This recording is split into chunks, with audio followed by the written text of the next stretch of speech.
Na-miss nyo ba ang adventure ng Team Caldero? Tara, dali-dalit natin yan dito sa ating paboritong McDonald's sa may iton. May delivery tayong soft drinks niyan at pumili na isang McShare box na chicken ng McDonald's.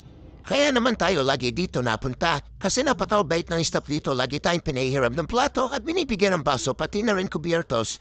Hirati-hati na ang soft drinks at tinalabas na nga ang mahiwago Caldero. Pag-musahin yan kasi sakto tanghalian namin yan. Bro, gusto rin ulit na ba Jinghang? Caldero! Kasi nahahawa sa akin ng mga bata. Pag sinasabi ko yung mahiwagang kaldero, kumuha na rin tayo ng maraming gravy. At syempre, ito na na. Bye! Thank you, Lord. Diba si Vanessa pa model? Bakit ba namin to ginagawa kasama amin mga kids?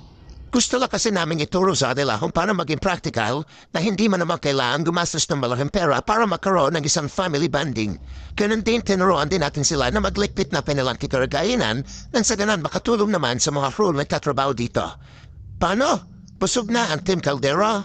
Uwi na. Let's go! Hahay!